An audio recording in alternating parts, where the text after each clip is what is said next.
नमस्कार, APN news देख रहे हैं आप। मैं हूं आपके साथ मनीषा सिंह और चलिए बुलेटिन के आगाज कर लेते हैं। छठ पर्व की तैयारियों को लेकर बड़ी बैठक चल रही है और आपको बता दें कि मंत्री ए.के. शर्मा ने समीक्षा बैठक की है। तो छठ महापर्व को लेकर विशेष तैयारियां इस वक्त पूरे देश में होती हुई और बताते चले कि नगर निगम ऊर्जा मंत्री ए.के. शर्मा ने आगामी छठ पर्व की तैयारियों के दृष्टिगत अपने कैंप कार्यालय पर नगर विकास एवं ऊर्जा विभाग के वरिष्ठ अधिकारियों के साथ समीक्षा बैठक की है। उन्होंने कहा है कि छठ पर्व आस्था और जनभावना से जुड़ा हुआ अत्यंत महत्वपूर्ण पर्व है। ऐसे में सभी व्यवस्थाएं समय रहते पूर्ण कर ली जाएं ताकि श्रद्धालुओं को किसी प्रकार की असुविधा न हो। मंत्री शर्मा ने विशेष रूप से ये निर्देश दिए कि सफाई व्यवस्था, फॉगिंग, कीटाणुनाशक दवा के छिड़काव, घाटों का समतलीकरण और प्रकाश व्यवस्था सुनिश्चित की जाए। उन्होंने कहा कि नगर के प्रमुख मार्गों एवं घाटों तक जाने वाले रास्तों की मरम्मत एवं गड्ढा मुक्ति तत्काल पूरी की जाए। साथ ही उन्होंने ये भी कहा कि छठ पर्व के अवसर पर स्वच्छता एवं व्यवस्था ही सबसे बड़ा सेवा कार्य है, इसलिए सभी अधिकारी और कर्मचारी जिम्मेदारी के साथ मैदान में उतरें।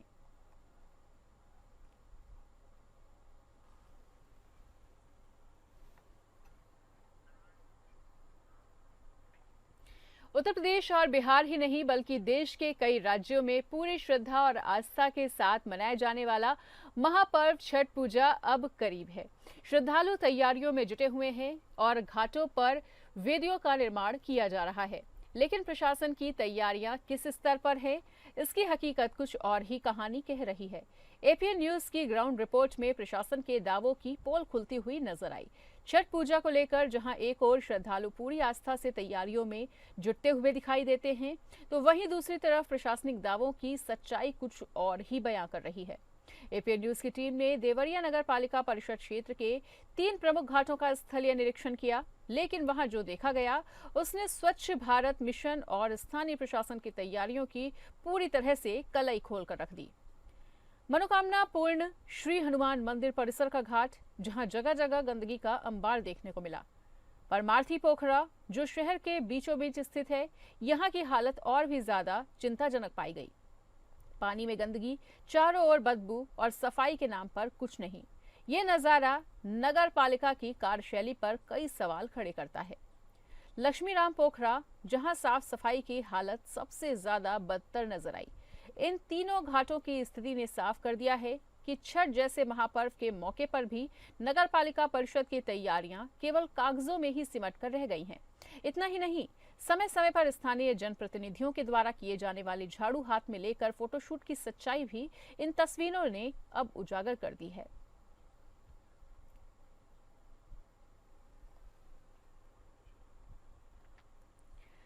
लखनऊ के काकोरी इलाके में दलित बुजुर्ग के साथ मंदिर परिसर में की गई अमानवीय हरकत को लेकर उत्तर प्रदेश की सियासत पूरी तरह से गर्मा गई है।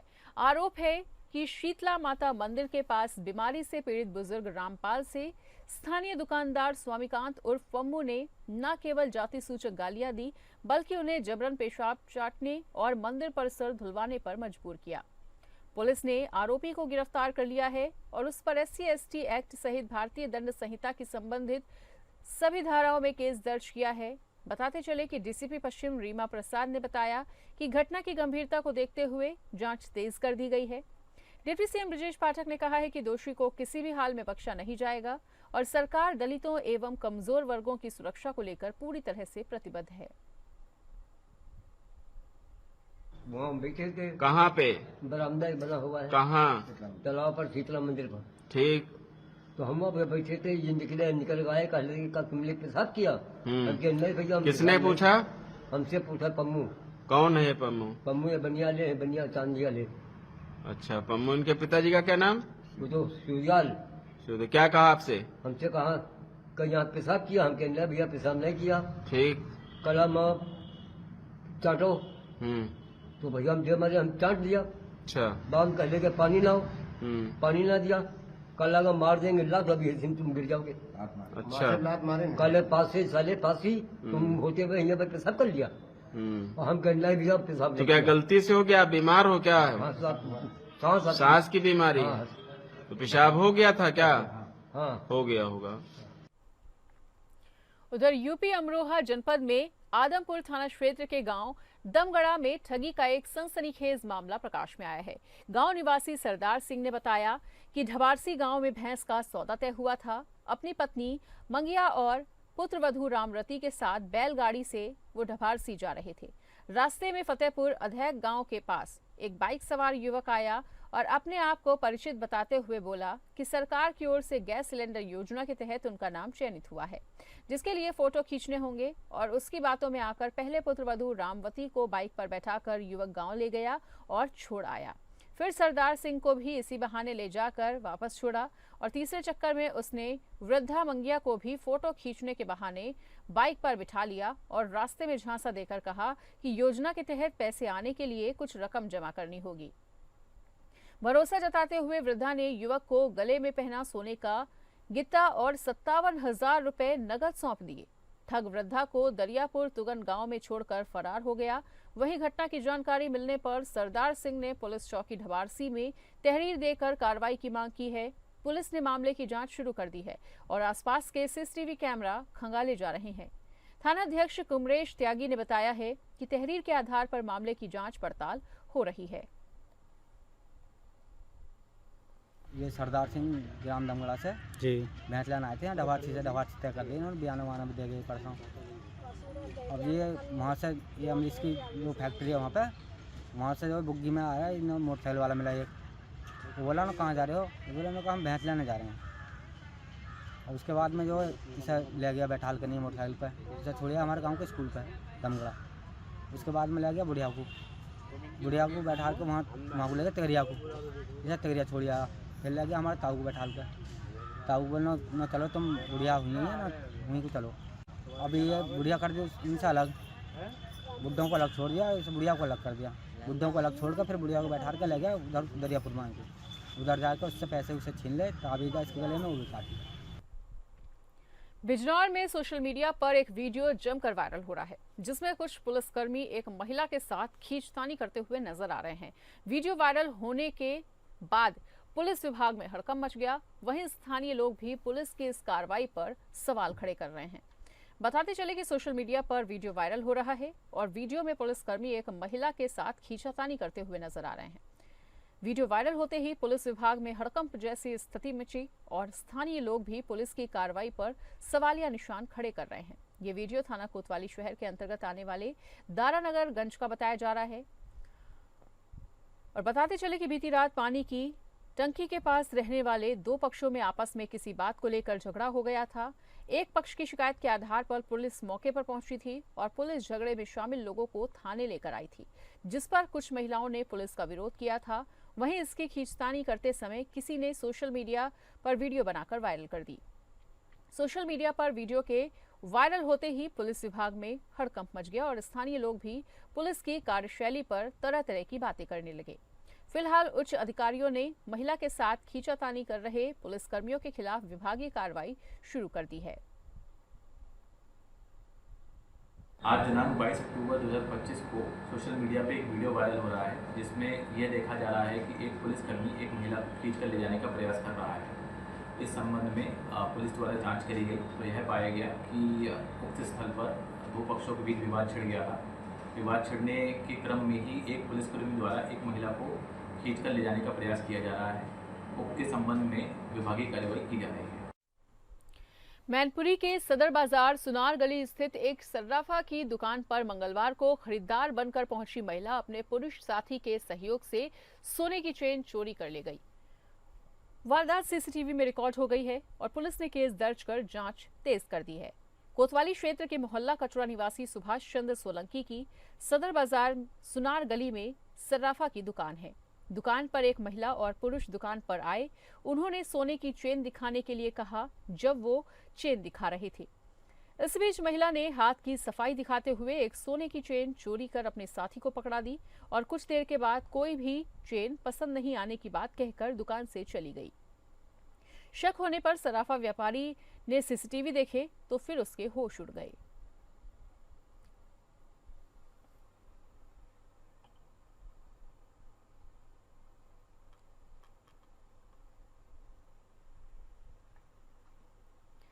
अमरोहा के सैद नगली में एक युवक पर पुरानी रंजिश के चलते फायरिंग करने का आरोप लगा है। पुलिस ने आरोपी को तमंचे और कारतूस के साथ गिरफ्तार कर लिया है। इस मामले में रिपोर्ट दर्ज कर आगे की कार्रवाई की जा रही है। गांव हुसैनपुर निवासी आजाद और राजकुमार ने पुलिस को दी तहरीर में बताया है कि एक युवक ने पुराने विवाद को लेकर उन्हें फोन करके गांव सकतपुर बुलाया था और वहां पहुंचने पर विवाद बढ़ गया। आरोप है कि युवक ने दहशत फैलाने के इरादे से फायरिंग की। सूचना मिलने पर पुलिस ने तत्काल कार्रवाई करते हुए आरोपी को मौके से पकड़ लिया। उसके पास से एक तमंचा और एक कारतूस भी बरामद किया गया है। वहीं आपको बता दें कि थाना प्रभारी विकास सहरावत ने बताया है कि गिरफ्तार किए गए आरोपी की पहचान नगर अंबेडकर नगर निवासी नितिन टाइगर के रूप में हुई है। मैं आशा का काम करती हूँ और सर ये बॉबी हमारा पड़ोसी है जो आए दिन हमें मारने की धमकी देता है, बुरी बुरी गालियाँ देता है। और सर इसके पहले भी थाना सैद नगली में कई मुकदमे चल चुके हैं और थाना असमोली में इसके कई केस चल रहे हैं दारू की उसमें। और सर ये बार बार हमको मारता है और उस दिन तो इसने सरकारी उससे फायरिंग की है, हमें मारने की कोशिश करी है। मेरी लड़की को गला घोट के और बाल खींचता हुआ अपने घर तक ले गया, उसे गला बहुत मुश्किल से छुड़ाया है उस औरत ने। प्रयागराज में बेखौफ युवकों ने दिन दहाड़े रविंद्र पासी की ईंट पत्थर मारकर हत्या कर दी। घटना से नाराज घर वालों और स्थानीय लोगों ने जमकर हंगामा किया। वहीं सड़क पर दौड़ रही गाड़ियों में भी तोड़फोड़ की। आरोपित पक्ष दूसरे समुदाय के हैं, जिसकी वजह से तनाव व्याप्त है। पुलिस गुस्साए घर वालों को समझाने में जुटी हुई है। बताया जा रहा है कि धूमनगंज थाना क्षेत्र के नीमसराय मुंडेरा निवासी रविंद्र कुमार सोमवार दोपहर मुंडेरा चुंगी पेट्रोल पंप के पास किसी काम से गया था और तभी वहां दूसरे समुदाय के कई युवक आ गए, जिनसे पुरानी रंजिश को लेकर विवाद बढ़ गया। झगड़ा बढ़ने पर दोनों पक्षों के बीच मारपीट हो गई और पथराव भी होने लगा। तभी रविंद्र पर ईंट पत्थर से हमला कर दिया गया। चलिए रुक कर लेते हैं अगली खबर का। बरेली के थाना बारादरी पुलिस ने अंतर्राज्यीय स्तर पर अवैध मादक पदार्थों की तस्करी करने वाले गिरोह के एक शातिर सदस्य को गिरफ्तार कर उसके कब्जे से 4 किलो 186 ग्राम अवैध मार्फिन बरामद की है। बताते चले कि इसके अंतर्राष्ट्रीय बाजार में जो कीमत है वो लगभग 4 करोड़ 15 लाख रुपए बताई जा रही है। और पुलिस ने आरोपी के कब्जे से एक डीसीएम गाड़ी भी जब्त की है, जबकि उसका एक साथी मौके से फरार हो गया। दरअसल 21 अक्टूबर की रात थाना प्रभारी धनंजय पांडे, उप निरीक्षक मुनेन्द्र पाल सिंह, मनीष भारद्वाज तथा पुलिसकर्मी साबिर अली और अंकुश चौधरी टीम के साथ दोहरा रोड स्थित बॉयज हॉस्टल के पास गश्त पर थे। मुखबिर की सूचना पर घेराबंदी करते हुए एक संदिग्ध डीसीएम को रोका गया। गाड़ी की तलाश में चालक सिराज अहमद थाना मिरानपुर कटरा जनपद शाहजहांपुर के पास से नीले रंग के बैग में 4 पैकेट्स मिले, जिनमें मटमैले रंग का पाउडर नुमा पदार्थ था। जांच में वो मार्फिन निकला और मौके से उसका साथी सुरेंद्र शर्मा निवासी देवचरा थाना भमौरा बरेली पुलिस को चकमा देकर फरार हो गया। पूछताछ में आरोपी सिराज अहमद ने बताया है कि फरार सुरेंद्र शर्मा इस गिरोह का मुख्य सरगना है, जो पंजाब और नागालैंड से मार्फिन मंगवाकर विभिन्न जिलों में सप्लाई किया करता था। श्रीमान वरिष्ठ पुलिस अधीक्षक जनपद बरेली के निर्देशन में अवैध मादक पदार्थों के विरुद्ध लगातार अभियान चलाया जा रहा है। ऑर्गेनाइज क्राइम और जो संयुक्त ये ऑर्गेनाइज रूप से क्राइम करने वाले अपराधी हैं, इनके विरुद्ध लगातार अभियान चलाया जाता रहा है। और इसी के अंतर्गत आज थाना बरादरी पुलिस ने एक बहुत बड़ी रिकवरी करी है। इसमें एक व्यक्ति जिसका नाम सिराज अहमद सन ऑफ नबी अहमद कटरा शाहजहांपुर का ये रहने वाला है। इसके पास से 4 किलो 186 ग्राम मॉर्फिन ये बरामद हुई है। और मॉर्फिन की जो कुल कीमत है, जो बरामदगी हुई है, इसकी कुल कीमत 4 करोड़ 15 लाख रुपए है अंतर्राष्ट्रीय बाजार में। ये जो अच्छी कार्रवाई की गई है, थाना बरादरी पुलिस ने एसएचओ धनंजय पांडे के निर्देशन में चौकी इंचार्ज और उनकी पूरी टीम ने ये कार्रवाई की है। इसमें एक डीसीएम ट्रक बरामद हुआ है, जिसमें ये जो तस्कर हैं मादक पदार्थों के, ये अपने ट्रक में। उधर बदायूं के दीपावली में कोठा गांव में चल रहे जुए में 1 लाख रुपए जीतने पर किसान की पीट कर हत्या कर दी गई है। आरोपितों को इतनी बड़ी रकम हारना हजम नहीं हुआ और ना ही पुलिस जुआ को रोक पाई। गांव से करीब 100 मीटर दूर किसान का शव खेत में खून से लथपथ मिला और दोपहर के समय पुलिस ने उसका पोस्टमार्टम करा दिया। उसकी रिपोर्ट में सिर पर चोट लगने की वजह से उसकी मृत्यु हुई है। अभी पुलिस ने कोई प्राथमिकी दर्ज नहीं की, लेकिन तहरीर आने पर मामला दर्ज कर कार्रवाई का आश्वासन जरूर दिया गया है। थाना क्षेत्र के गांव कोठा निवासी रामप्रकाश खेतीबाड़ी करते थे। उनके भतीजे मनोहर के मुताबिक रामप्रकाश का एक बेटा था जिसकी कुछ समय पहले मृत्यु हो चुकी है। उनके 2 नाती हैं और वो खेतीबाड़ी करके उन्हीं का पालन पोषण कर रहे थे। दीपावली के त्योहार को लेकर उनके गांव में कई जगह पर जुआ चल रहा था और इससे रामप्रकाश भी रात जुआ खेलने के लिए निकल गए थे। वो रात भर घर लौट कर नहीं आए। वहीं सुबह गांव से करीब 100 मीटर दूर डाल सिंह के खेत में उनका शव खून से लथपथ पड़ा मिला। बताया जा रहा है कि गांव के कुछ लोग खेतों की ओर गए थे, तब उन्होंने उनके शव को देखा और इसकी सूचना पर किसान के स्वजन रोते बिलखते हुए वहां पहुंच गए और उन्होंने हत्या का आरोप लगाते हुए कार्रवाई की मांग की है। वैती के गांव कोठा में गांव से बाहर डालचंद का खेत पड़ता है, उसमें राम प्रकाश यादव की डेड बॉडी मिली है। घर वालों से पूछने पर बताया कि कल रात से ये निकले हुए थे। पोस्टमार्टम की कार्रवाई कराई जा रही है। शव को भेज दिया गया है। प्राथमिकी मिलने के बाद में आवश्यक कार्रवाई अमल में लाई जाएगी। उधर कुशीनगर में रिश्तों को शर्मसार कर देने वाला एक वाकया सामने आया है। बताते चले कि जो पूरा मामला है वो खड्डा जिले से है। यहाँ पर 3 साल की मासूम बच्ची के साथ 35 वर्षीय फूफा ने उसके साथ रेप किया। इसके बाद वो बच्ची को तड़पता छोड़कर भाग निकला और बच्ची की मां को जब इसका पता चला तो उसने थाने में रिपोर्ट दर्ज कराई। पुलिस ने बच्ची को अस्पताल में भर्ती कराया है। वहीं पीड़िता की मां ने पुलिस को बताया कि वो ननद के साथ खेत में गई थी और घर पर 3 साल की बच्ची और आरोपी फूफा था। जब वो शाम को घर लौटी तो बच्ची को लहूलुहान हालत में देखा और उसने जब बच्ची से इस बारे में पूछा तो उसने सारा मामला बताया। बच्ची ने बताया कि फूफा ने उसके साथ गंदी हरकत की है और जब वो रोने लगी तो फूफा भाग निकला। आरोपी फूफा की शादी 2015 में पीड़िता की बुआ के साथ हुई थी और उसके 3 बच्चे भी हैं। वहीं बच्ची को इलाज के लिए सामुदायिक स्वास्थ्य केंद्र में लाया गया है।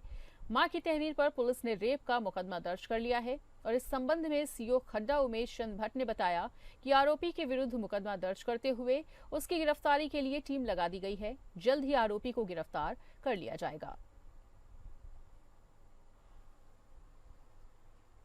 हम लोग गए थे घास काटने, घास लेकर आए थे तो ये रो रही थी, पूरा ब्लड लगा हुआ था।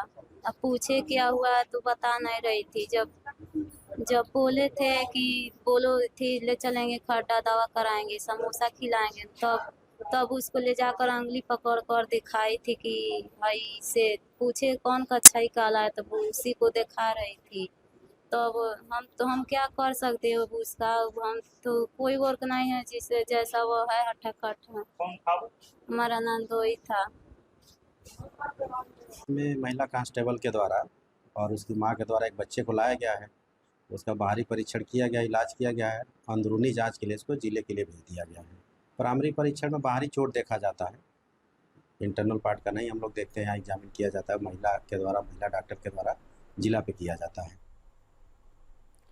भगवान कृष्ण और प्रकृति को समर्पित त्योहार गोवर्धन पूजा कल हर्षोल्लास के साथ मनाया गया और बताते चले कि यहाँ पर संगम में आस्था की डुबकी लगाने के लिए सैकड़ों श्रद्धालु उत्तर प्रदेश के संगम नगरी प्रयागराज के पवित्र घाटों पर भी पहुंचे थे।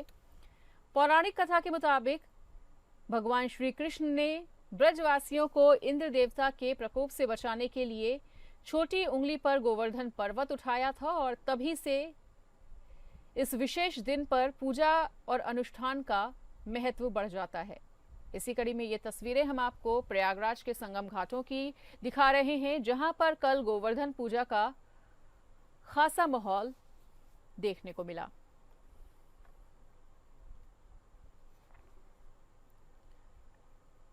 श्री कृष्ण जी ने गोवर्धन पर्वत को अपनी उंगलियां में उठा के सारे ब्रजवासियों की रक्षा की थी और इंद्र के घमंड को तोड़ दिया था, इसलिए गोवर्धन पूजा होती। 1 महीना जमुना मैया का स्नान, पूजा पाठ और बैठकर हम लोग सब लोग भजन कीर्तन करते हैं, सभी देवी देवताओं की पूजा करते, अर्चन करते, वंदन, उनका आशीर्वाद प्राप्त करते। इंद्र देवता के लिए लोग जो है पूजा करते थे, तो कृष्ण जी जो थे वो बोले कि क्यों इंद्र देवता की पूजा की जा रही है, गोवर्धन पूजा है तो उनके पर्वत की पूजा करनी चाहिए।